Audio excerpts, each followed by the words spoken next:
So we were reading on page 295.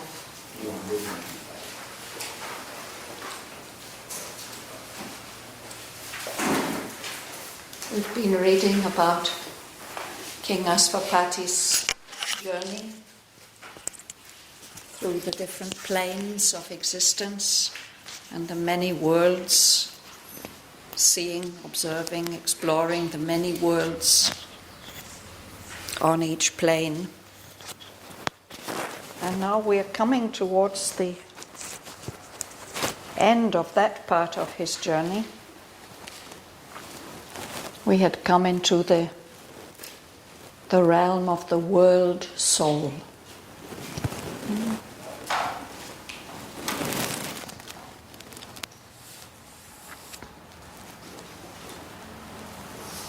And there we read last week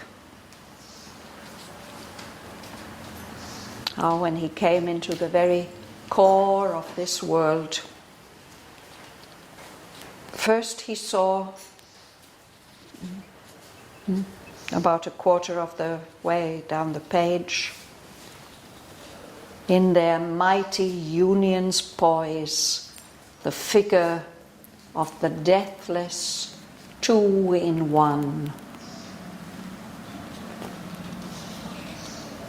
These two aspects of creation which we speak about as Purusha and Prakriti, soul and nature. On the highest level, Ishvara and Ishvari,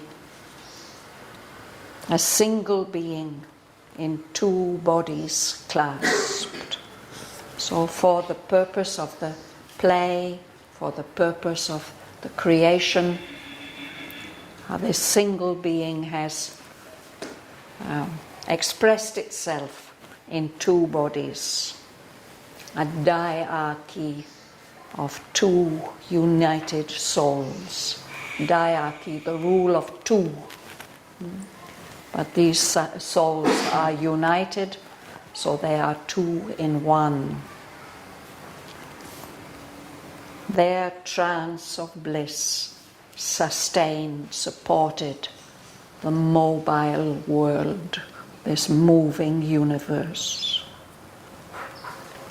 And then behind them, supporting them,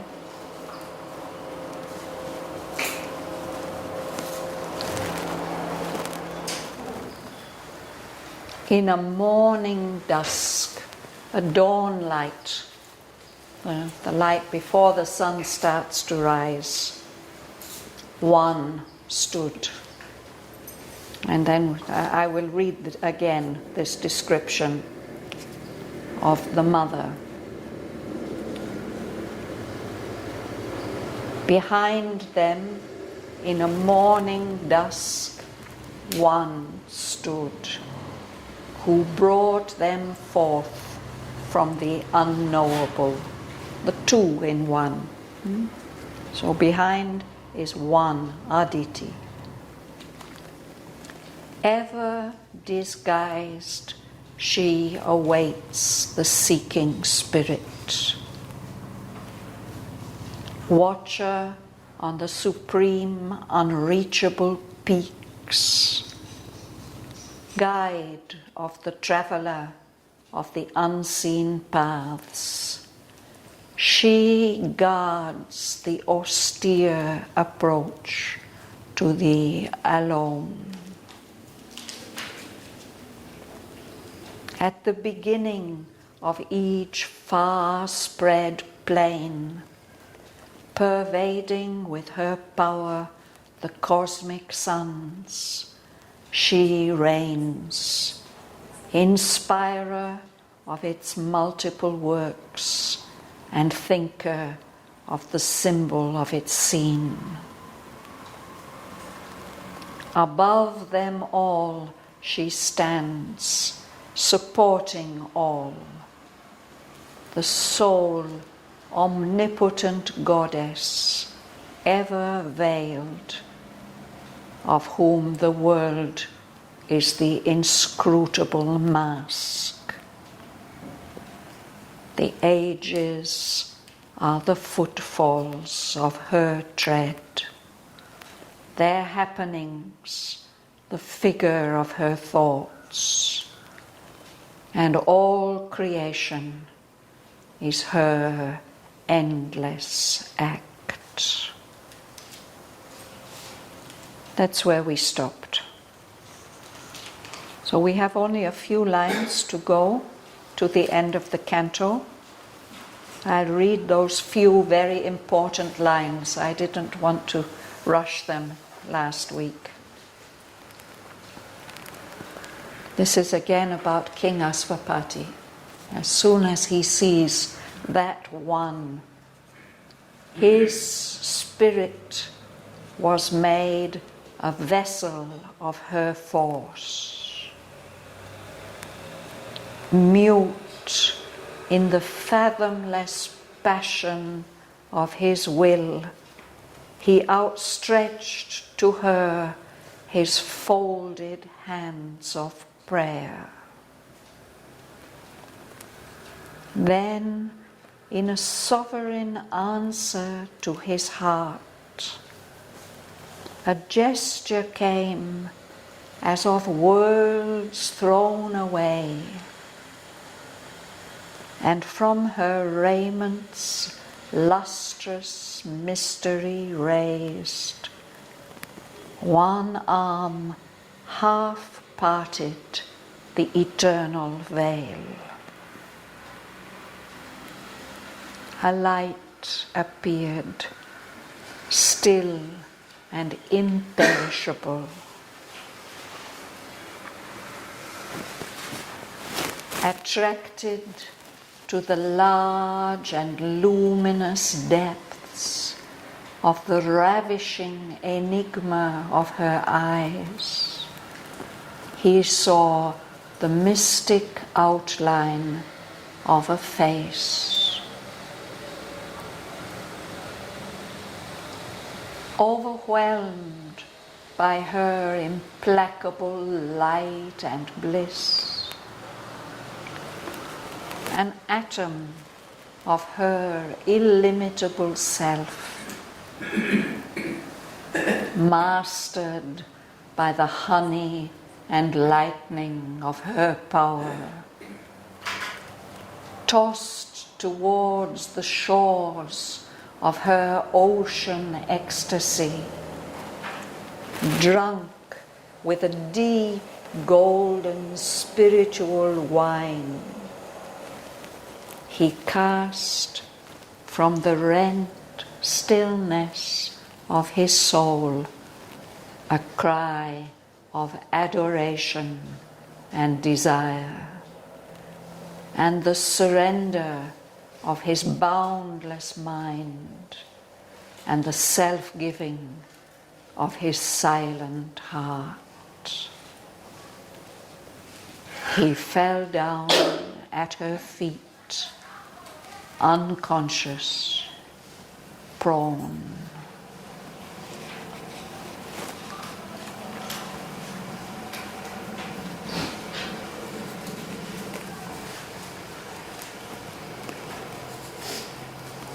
Which way are we reading? Let's see.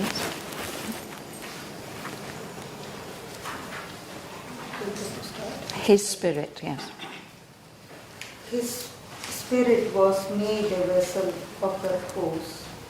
Mute in the fathomless passion of his will, he outstretched to her his folded hands of prayer. So his spirit, King Aswapati's spirit, was made a vessel. A vessel is something that contains, particularly that contains water or something liquid. So her force, that flowing force of the Supreme Shakti, his spirit was made a vessel, a holder for her force.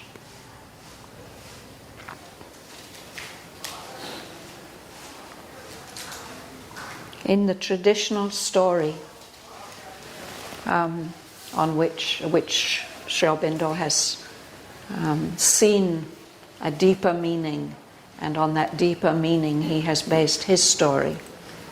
In the legend, I won't say it's the original form, in the legend that is widely known in India, that is recounted in the Mahabharata, King Aswapati is a righteous king who performs a great discipline, a tapasya, for 18 years, worshipping the goddess Savitri, who is the Shakti of Brahma, the creator. And what he wants is to have 100 sons. He wants to have many, many human beings like himself, full of the aspiration and force of the mother to rule and to form a great kingdom. And this tapasya of his goes on for 18 years until he finally has the vision of the mother.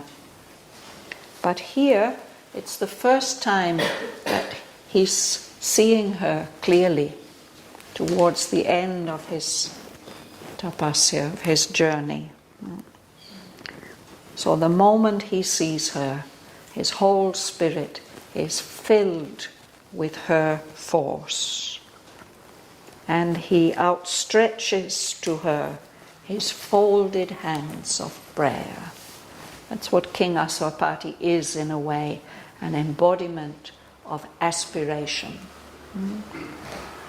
He is mute, he's silent, he doesn't have any word to say to her. He's silent in this fathomless passion of his will, this intensity of his will, of worship and of prayer to the mother.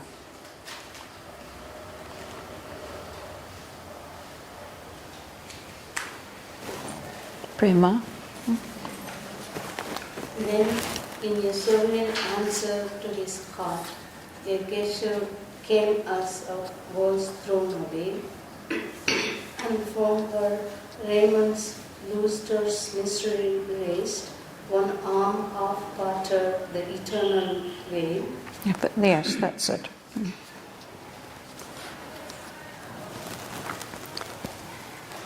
So in an answer to this aspiration of his heart, a sovereign answer, the answer of a great ruler full of power, there's a gesture. It's a gesture, not a gesture, a gesture, yeah, a movement. It's as if worlds are thrown away. We can think that the worlds are her disguise. And all this disguise, all these forms and planes of the universe thrown away. And still there is some raiment, some covering. This lustrous mystery. Lustrous means shining, shining like silk. And Sri Aurobindo says mystery, the lustrous mystery of her raiment. So it's as if she's clothed in some wonderful robe, shining robe. One arm, he sees an arm raised, and the veil, the eternal veil which covers the face of this one, is parted. She opens the veil. He gets a glimpse of her. When he calls, he opens the veil. She opens the veil. Yeah. How?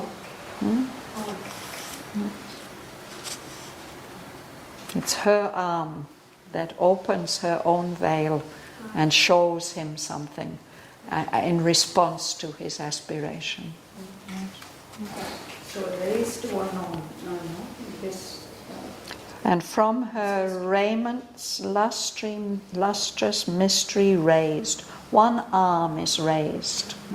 It is hidden there in the raiment, and then the arm appears and opens the veil that is over the face. Ganga Lakshmi. Yeah.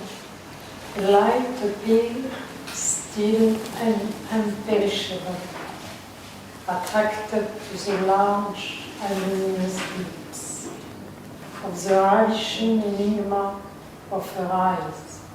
He saw the mystic outline of her face. So there's a light. It's an imperishable light, an eternal light. It can never die, and it's still. And he sees eyes. He's attracted to the large and luminous depths. That's the first thing that draws him. Looking deep into these eyes.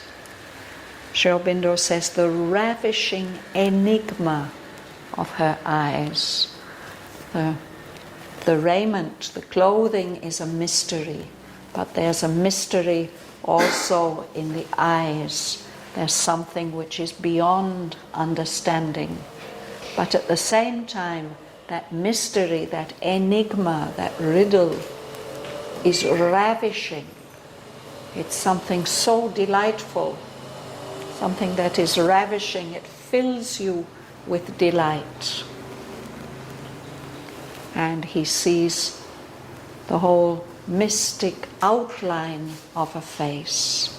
Probably not as clearly as we see Mother's face when she's before us in a human body, but some mystic outline of a face. There are eyes, there is a face, there's an arm.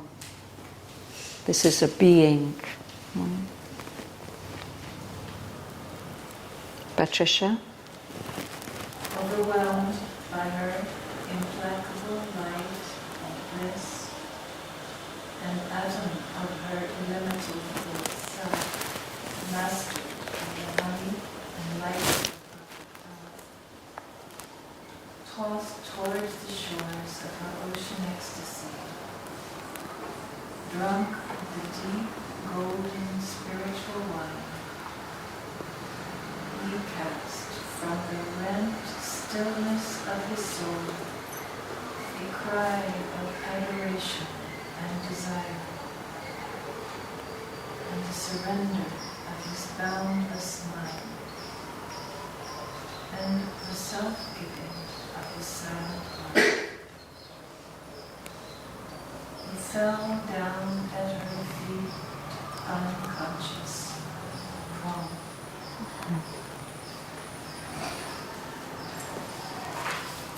So this is such an overwhelming experience, such a powerful experience.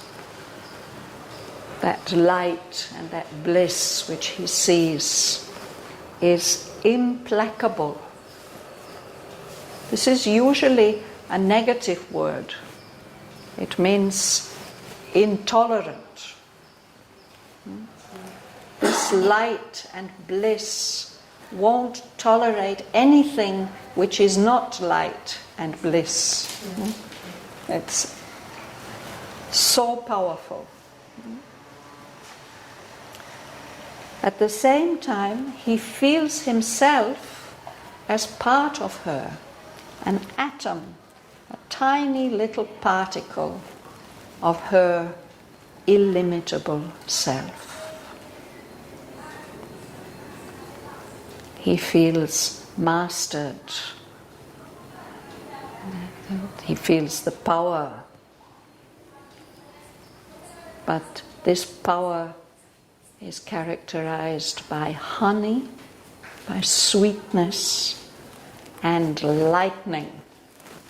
Like a bolt of lightning. It's so powerful, but it's powerful with light and energy. He feels as if he's in an ocean, And as if he's being tossed in this ocean of ecstasy which her presence brings. And he's being carried towards the shores, the boundaries of that ocean.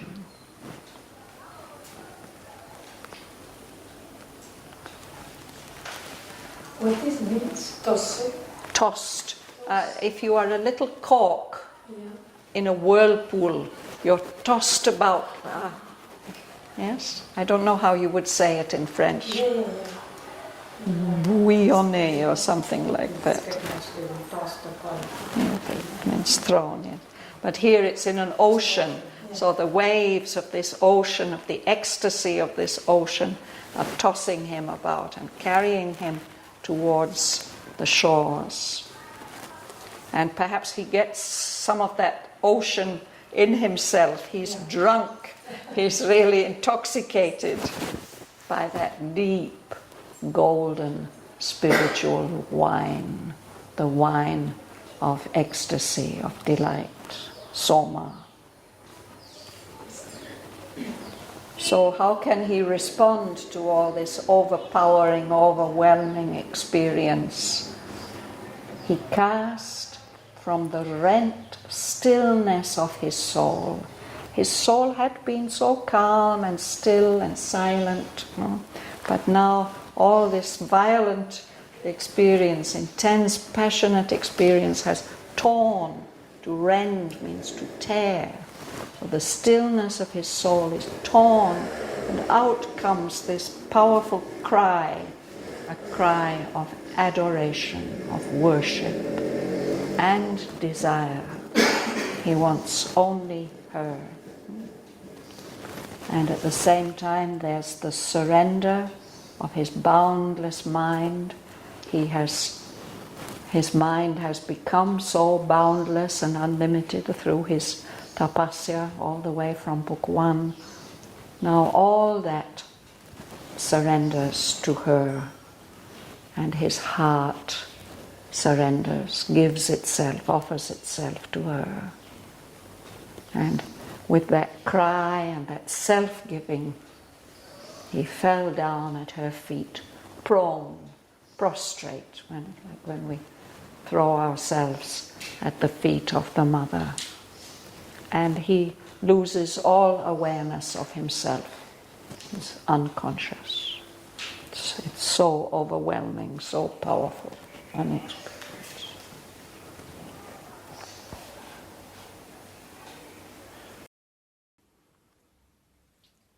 His spirit was made a vessel of her force.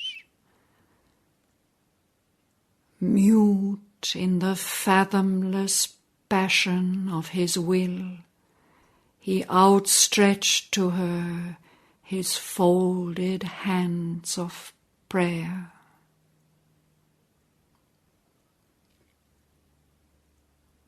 Then in a sovereign answer to his heart, a gesture came as of words thrown away, and from her raiment lustrous mystery raised, one arm half parted the eternal veil.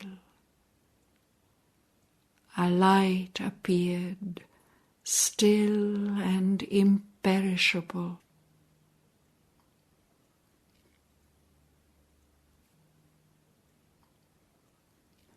Attracted to the large and luminous depths of the ravishing enigma of her eyes, he saw the mystic outline of a face. Overwhelmed by her implacable light and bliss, an atom of her illimitable self, mastered by the honey and lightning of her power, tossed towards the shores of her ocean ecstasy, drunk with a deep golden spiritual wine, he cast from the rent stillness of his soul a cry of adoration and desire, and the surrender of his boundless mind, and the self-giving of his silent heart. He fell down at her feet, unconscious, prone.